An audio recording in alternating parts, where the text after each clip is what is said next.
Kumkubali Mungu amepewa uhuru. Dini imeumbwa na mwanadamu ili apate uwezo wa kutawala wengine.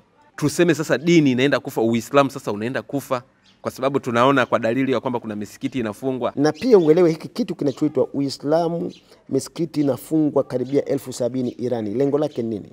Ikiwa tutasema huyu ni Mungu, lakini tutasema Mungu huyu ana mtoto, huyu hatuwezi kusema anafanana na yule aliyeko ndani ya Qur'ani. Kwa sababu Mungu aliyeko ndani ya Qur'ani, anayetajwa ndani ya Qur'ani, hana mtoto. Yesu hajawahi kuwapo, ni kitu cha kudhaniwa, wanapinga uwepo wa kila kitu. Tatizo ni kwamba Waafrika wengi hata hiyo mila ya Afrika hawajui tu. Ukiwa unaamini Mungu uko pale Maka tu ni mshirikina. Ukisema Al-Kaaba inaabudiwa, ile ndio inafaa kuabudiwa, ni ushirikina.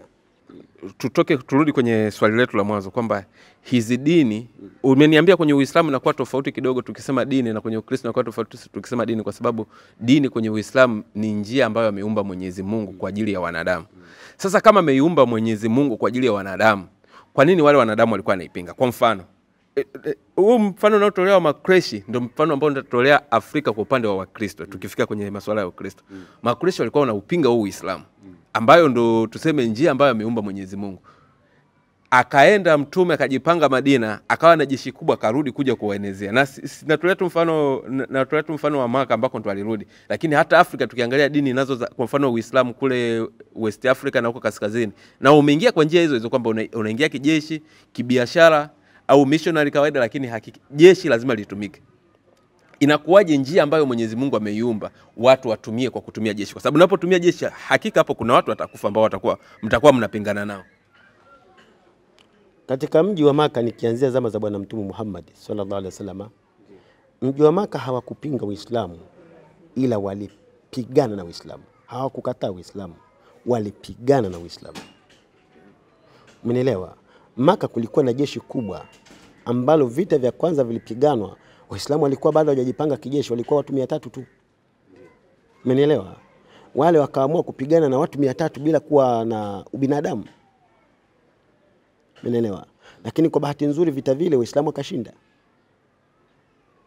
Sasa unapokuja kwenye hoja ya mtume alijipanga kijeshi, lazima ajipange kijeshi kuja Maka kwa sababu anawajua tabia zao. Lakini wale stari wameumbwa na Mungu. Kabla hata mtume hajazaliwa ile jamii ipo pale na Mungu ndo alishawaumbia, tusifanye kama hiyo dini alishawaumbia yeye. Kwa nini sasa basi wanadamu walikuwa na nguvu ya kwamba wanaweza mpaka kuzuia dini ya Mwenyezi Mungu ambayo yeye mwenyewe alishawaumbia tangu mwanzo kabla hata mtume hajazaliwa? Unapokwenda hapo unakwenda kwenye hoja ya mwanadamu utiifu wake ni wa hiari au ni wa nguvu. Hapo unakwenda kwenye nature ya mwanadamu sasa. Ndiyo. Mwanadamu utiifu wake kwa Mungu ni wa hiari. Sijui umeelewa, lakini kwenye concept hiyo. Ndiyo. Kwamba je, mwanadamu utiifu wake ni wa nguvu au wa hiari? Mfano tuseme malaika utiifu wao ni wa nguvu, ndio maana hawafanyi madhambi. Si ndio? Umeelewa hapo Analazimishwa kumtii Mwenyezi Mungu. Yani ndivyo alivyoumbwa maana yake. Ukishasikia ni nature ya maumbile utiifu, ni nature ya maumbile, maana yake wewe hauwezi kufanya maovu. Umeelewa? Mwanadamu kumkubali Mungu amepewa uhuru. Hajawekewa kuwa ni nature. Ana hiari ya kukubali au kutokukubali. Hajatiishwa kama vile malaika walivyotiishwa. Sijui umenipata, lakini hapo yani kuna zile wanaita determinisms ambazo zimetangulia kabla ya wewe kuzaliwa. Kwamba je, mwanadamu akizaliwa anazaliwa akiwa tayari ameshepiwa na asiwe na mabadiliko ya kupinga kila alichoshepiwa nacho, kwa maana imani, ameshepiwa vile na imani na asiipinge, au ameshepiwa lakini ana uwezo wa kuipinga? Jawabu ni kwamba mwanadamu ameshepiwa Kiislamu lakini ana uwezo wa kwenda kinyume na ile shepu yake. Yuko na uhuru. Malaika ameshepiwa katika imani lakini hana uhuru wa kwenda kinyume na ile imani. The same hata mnyama. Kwa hivyo wale viumbe wanaitwa watifu willingly or unwillingly, kwa hiari au kwa nguvu. Wanakuwa watifu kwa Mungu. Mwanadamu anakuwa mtifu willingly, kwa hiari yake tu. Anaweza akaamua kuwa mtifu au akaamua kutokuwa mtifu. Umeelewa? Sasa huyu mwanadamu ambaye anakuwa mtiifu kwa maamuzi, anaweza akawa mtiifu au asiwe mtiifu, ndio huletewa wajumbe.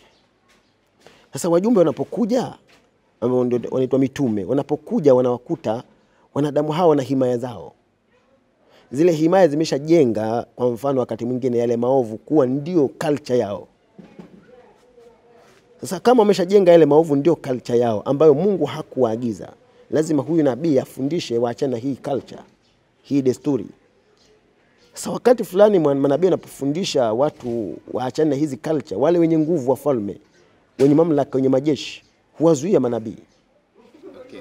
Okay. Sasa hapo baada ya mtume kwamba amesharudi pale Maka, ndio anakuwa ni tuseme upande wa kidini ndio kiongozi wa juu, lakini tunaona anatawala vile vile kisiasa, kwamba hakuna tena kiongozi mwingine wa juu zaidi yake yeye kwa muda ule. Na hata baada ya kuondoka wale mahalifu wanaofuata, manake ndio wanakuwa wakubwa. Si manake ndio pale dini inakuwa inatumika kutawala kisiasa, ambacho hicho sasa tunakuja kusema dini imeumbwa na mwanadamu ili apate uwezo wa kutawala wengine, tuseme kuongoza wengine kama utakataa kutawala. Ndio maana mwanzo nikasema kwamba unawezaje kutengeneza nyumba alafu ukashindwa kuweka utaratibu? Okay. Unakumbuka lile swala Ndio. Sasa Mungu ndiye alituwekea huo utaratibu. Sasa ukisema kwamba Mtume Muhammad alitengeneza njia ya kutawala, jawabu ni la. Mtume Muhammad alitaka kuwaletea, au lengo lake la kuja ni kuwaletea watu ile kanuni ya asili au sheria ya asili ya kuumbwa kwao, ambao wao wameiacha. Lakini akatawala. Sasa ukishakuwa kiongozi wa dini, maana yake si ndio una present ile mamlaka iliyoweka huu ulimwengu? Na kama unaipresent ile, maana yake si lazima uwe wewe ndio kiongozi. Issue sio kuwa kiongozi, issue ni zile sheria unazozitumia zina lengo la kumfanya binadamu awe binadamu au asiwe binadamu mbele ya macho ya watu. Kwa sababu utake usitake lazima kuwe na uongozi. Yaani utake usitake lazima kuwe na uongozi. Hata kama sio Mungu lazima uwepo uongozi. Sasa issue ili uwe uongozi ufae au usifae, unaangalia sheria zake zinaendana na msingi wa kiutu au zinaenda kinyume na misingi ya utu. Ikiwa zaendana na misingi ya utu, hizo sheria ndio zafaa kufuatwa. Sheria mbaya ni ile inayokwenda kinyume na msingi wa utu.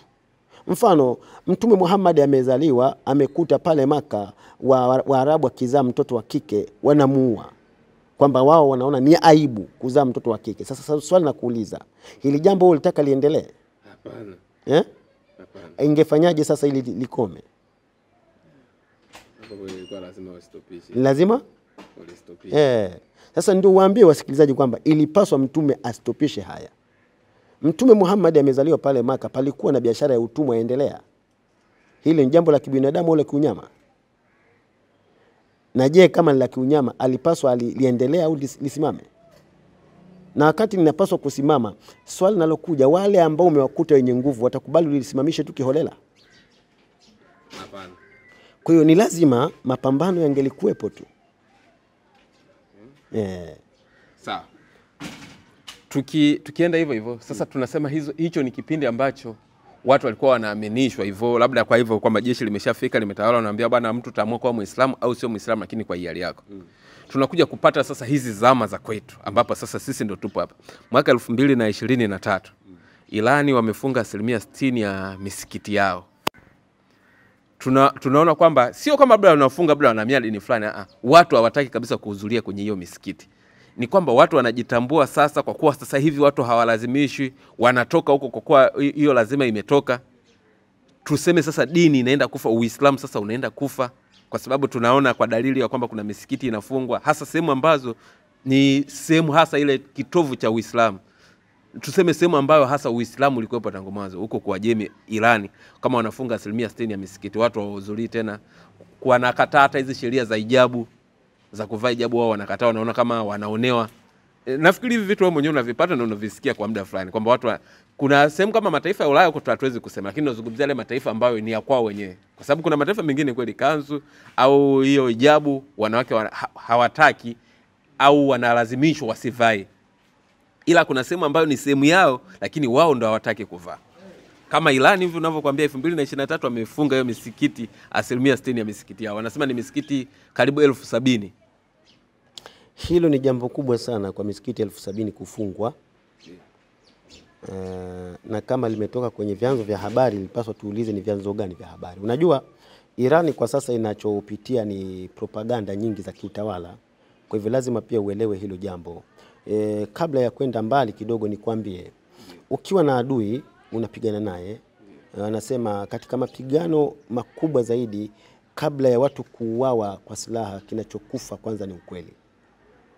Umenielewa? Lakini hivi juzi tulishuhudia wakati Urusi anapigana na Ukraine, vita vile havikuishia Urusi na Ukraine, vimekwenda Ulaya na Marekani. Na katika zile propaganda tuliambiwa kwamba Marekani na Ulaya wanatangaza Urusi ameishiwa na silaha, rubo ya Urusi inaanguka, Putin karibia kupinduliwa.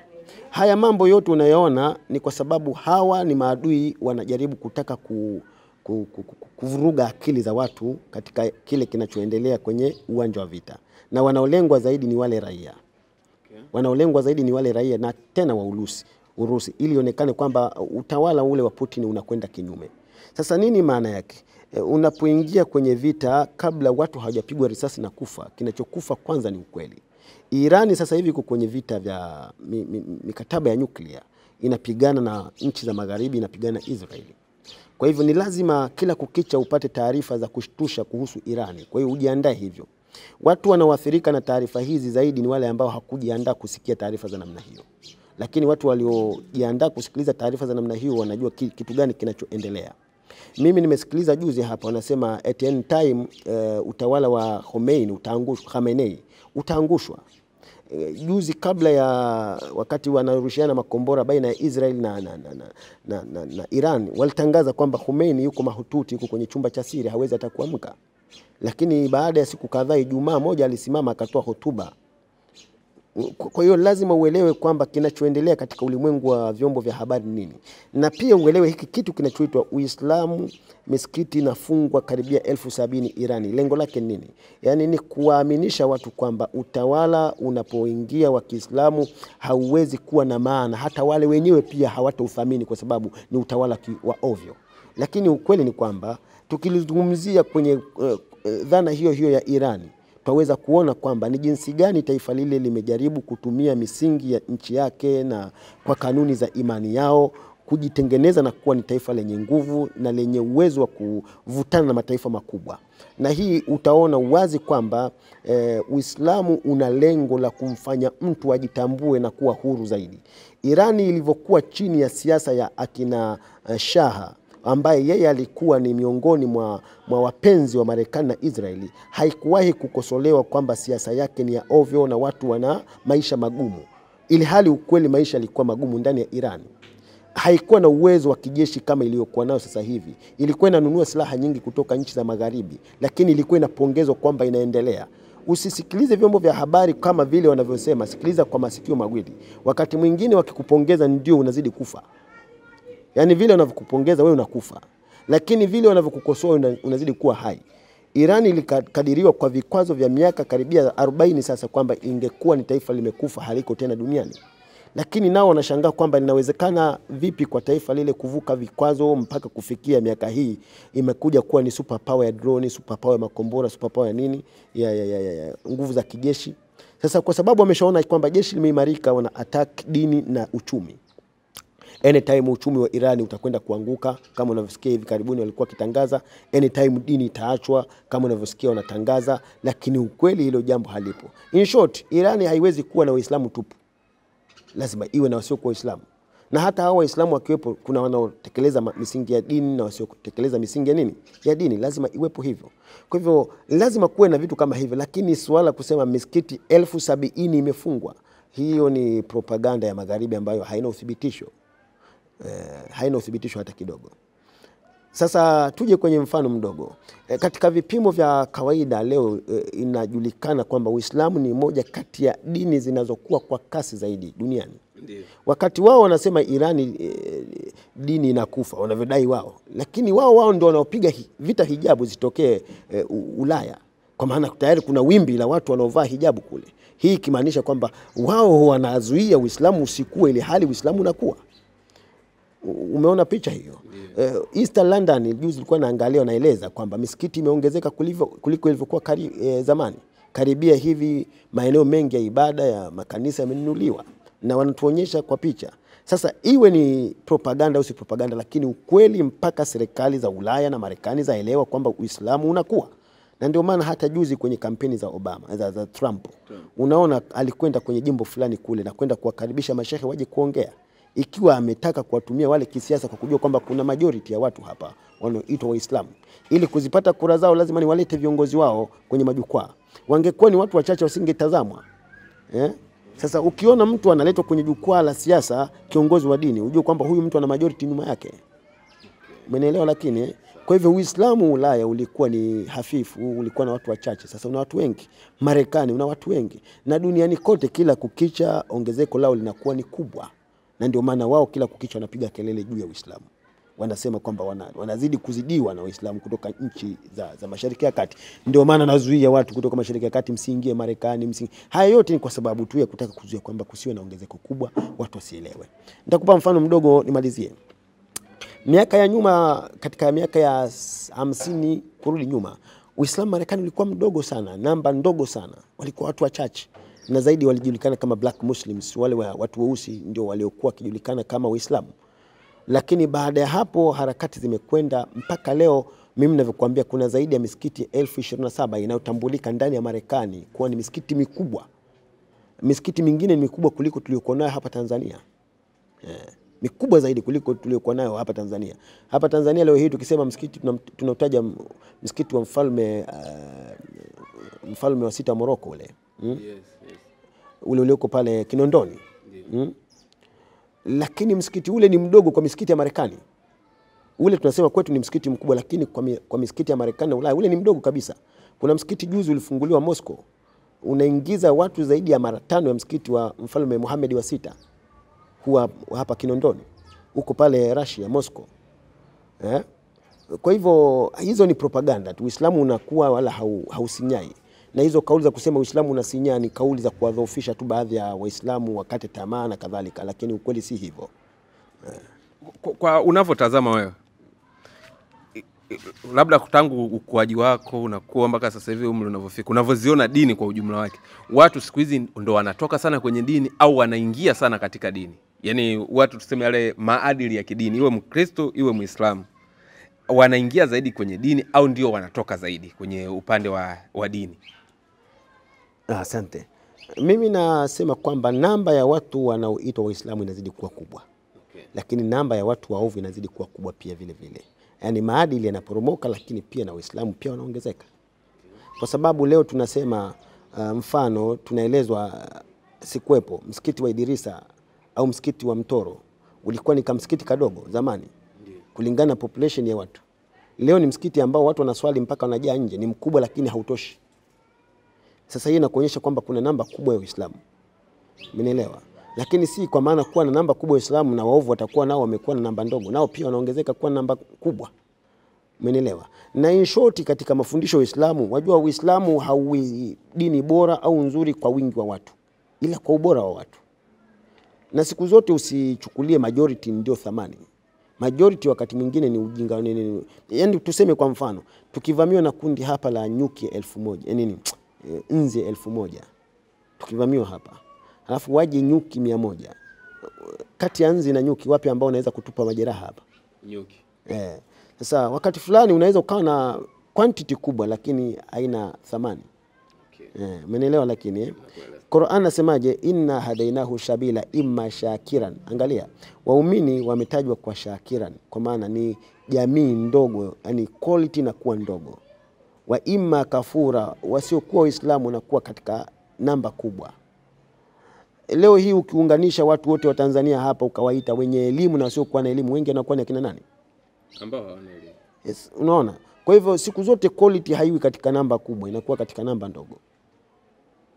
Sawa, tuje kwenye hili sasa. Mimi nataka leo tunapoongelea kuhusiana na Mwenyezi Mungu, tuongelee katika uhalisia wake watu ambao vyo chimbuko lake. Kwa mfano tukisema Uislamu na Wakristo wote tunasemaga ni dini za Ibrahim. Yaani tunasema wote wanasema baba yao wa imani ni Ibrahim, ni huyo mmoja. Lakini mimi nataka nikuulize wewe, nyinyi kwa lugha yenu Mungu mnamhitaji? Lugha ya asili ya kabila. Ya kabila yetu? Ndio. Yaani kwa maana Wasambazi ndio? Ndio. Mungu. Mungu hivyo hivyo. Tunakuja kuona Waarabu wao wanamuita Mungu Allah au ana jina lingine la Mungu tofauti na Allah. Ni hilo Allah. Ana majina mengi Mungu. Qur'an nasema huwallahu al-khaliqul bari'u al-musawwiru lahu al-asma'ul husna. Mwenyezi Mungu ndio Allah muumbaji, mwenye kutenganisha viumbe, mwenye kutia sura na ana majina mengi. Kwa hivyo Mwenyezi Mungu kwa mujibu wa Uislamu hana jina moja. Okay, wakati kuna wa Nigeria kabila la Hausa wao wanamuita Mungu Olodumare. Wa Israeli wao walikuwa wanaita Yahweh.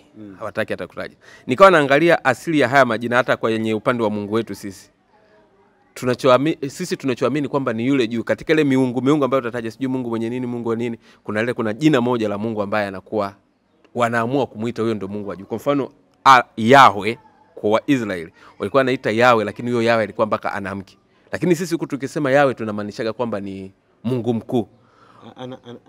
Yahweh ana mke. Alikuwa na mpaka mke ndio. Alikuwa na mpaka mke, lakini huyo ndo Yahweh, yani ni sio kwamba kitu kinaonekana wanaabudu hivyo, lakini sisi huku tukisema Yahweh tunamaanisha huyo Mungu mkuu. Tukija Olodumare wa Nigeria nao wanaamini katika ile miungu yao huyo ndiye Mungu mkubwa. Hii sasa nikaona kwamba kumbe kila watu walikuwa na Mungu wao tangu mwanzo.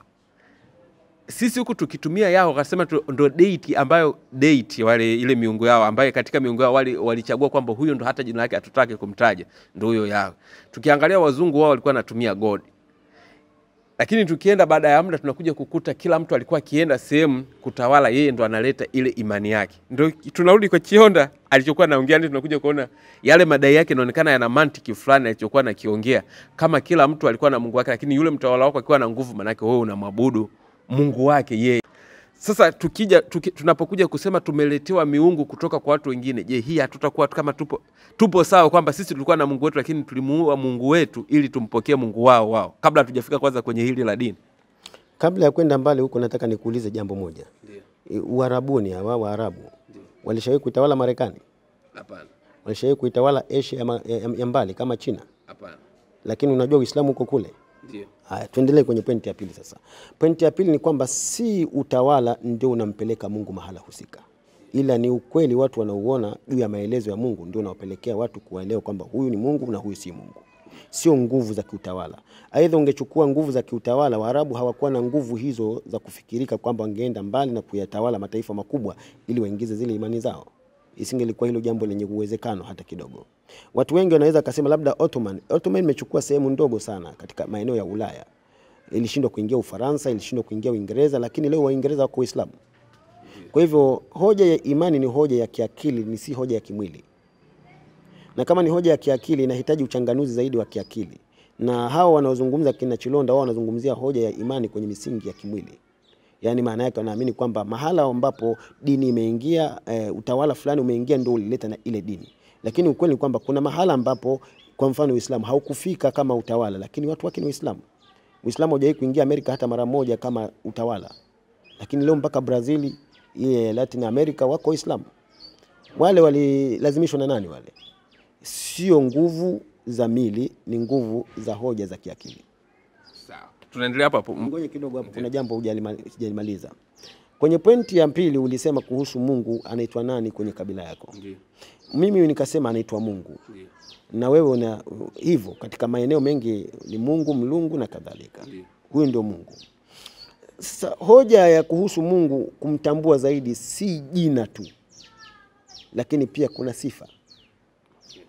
Sio jina tu, lakini pia kuna sifa. Ikiwa tutasema huyu ni Mungu, lakini tutasema Mungu huyu ana mtoto, huyu hatuwezi kusema anafanana na yule aliyeko ndani ya Qur'ani. Okay. Kwa sababu Mungu aliyeko ndani ya Qur'ani, anayetajwa ndani ya Qur'ani hana mtoto. Mimi binafsi nimezaliwa kwa Wasambaa. Sisi katika kabila yetu ya Wasambaa hatujawahi kuamini kwamba Mungu ana watoto. Okay. Yaani mimi hapa kwenye kabila yangu ni kabila Kibantu ile, lakini hatujawahi kuamini kwamba Mungu ana watoto. Na wala hatujawahi kuamini kwamba Mungu anafanya incarnation, anaweza kuvaa mwili akaja duniani. Hatujawahi kuamini hicho kitu. Umeelewa? Lakini sasa aidha kuhusu kwenda kuabudu. Kuhusu kuabudu, tangu zamani kila jamii kuabudu kulikuwa kuna location. Watu kwa sababu ya kutokuwa na uwezo wa kujenga mahekalu ya majumba, walikuwa labda nakutana chini ya mti wanaabudu, kwenye viwanja wanaabudu, kwenye mapango wanaabudu. Issue kuabudu kwenye pango si ushirikina, kwenye mti si ushirikina. Ushirikina ni kuliabudia jiwe au kuabudia pango au ule mti. Yani watu waondoe ile dhana kwamba labda babu zetu walikuwa wanaabudia kwenye miti.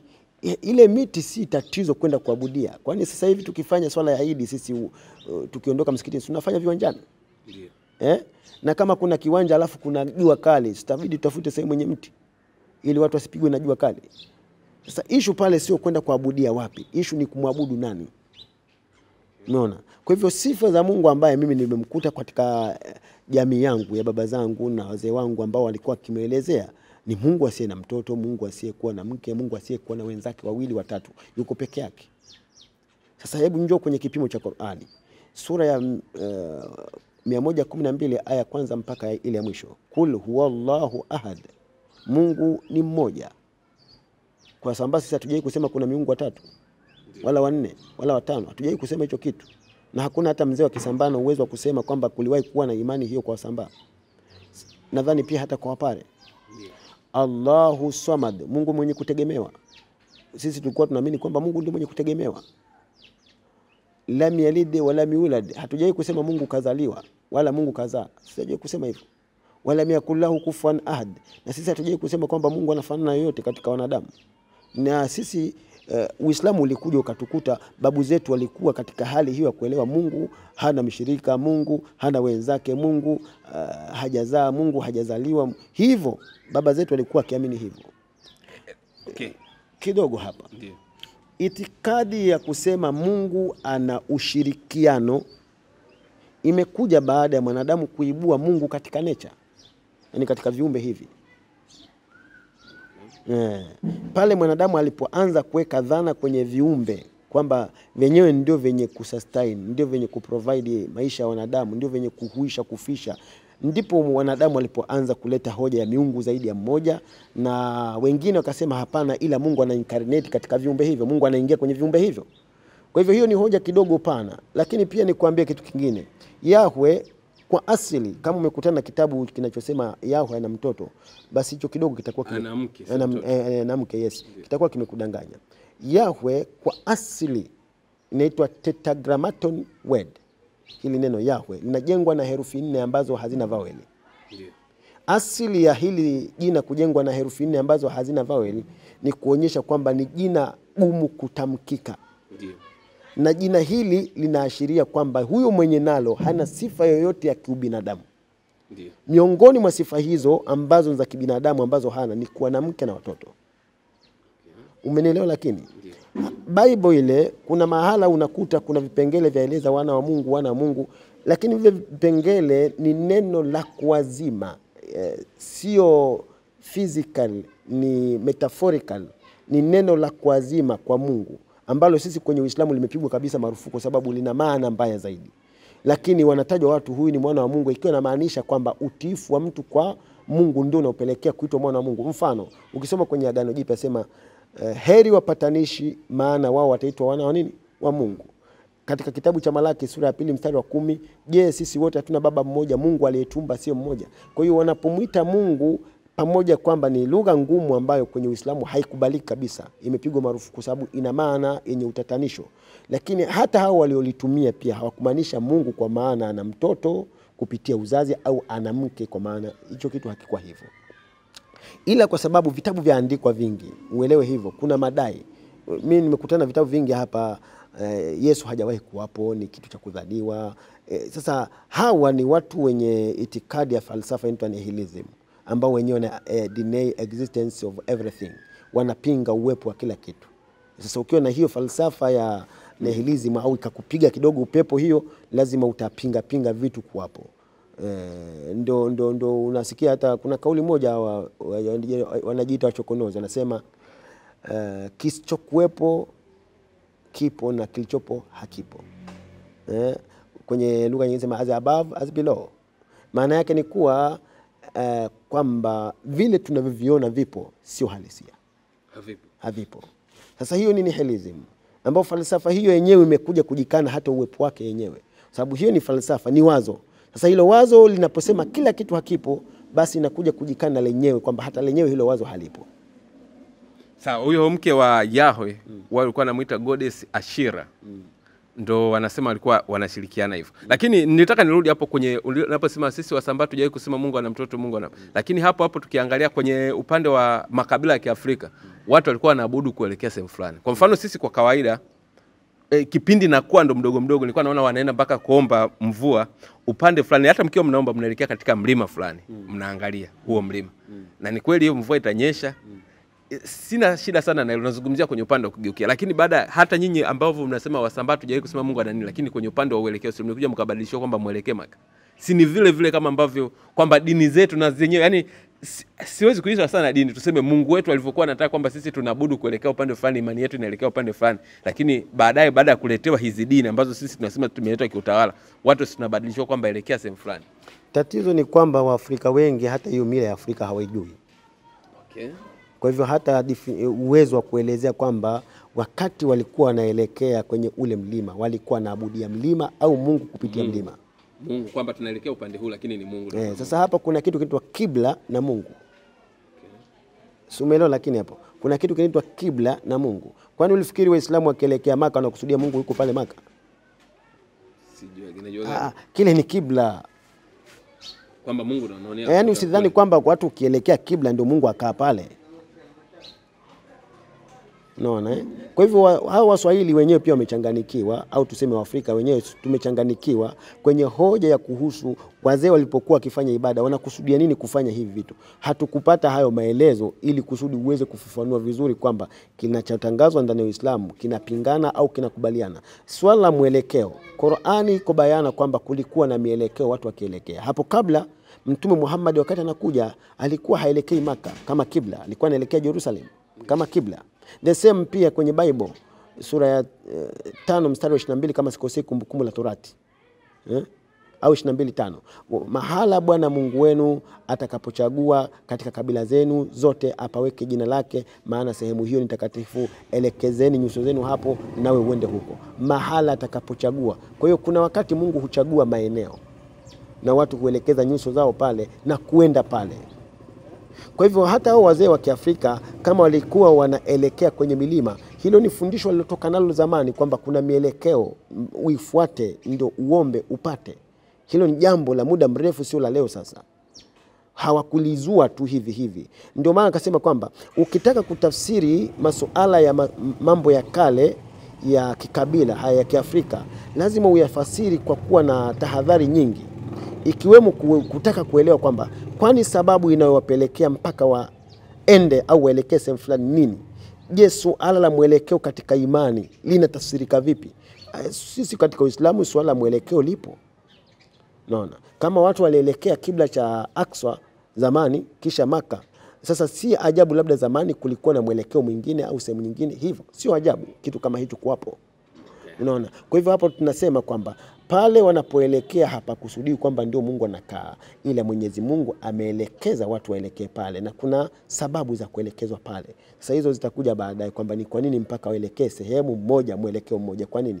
Hayo ni mambo mengine. Lakini si haikusudi kwamba pale ndio Mungu anapokaa au kuelekea kwenye kitu ndio kukiabudia kile kitu. Hakuna Muislamu anaabudia Al-Kaaba, wala hakuna Muislamu anaamini kwamba Mungu yuko pale Maka tu. Ukiwa unaamini Mungu yuko pale Maka tu, wewe ni mshirikina. Ukisema Al-Kaaba inaabudiwa ile ndio inafaa kuabudiwa, ni ushirikina.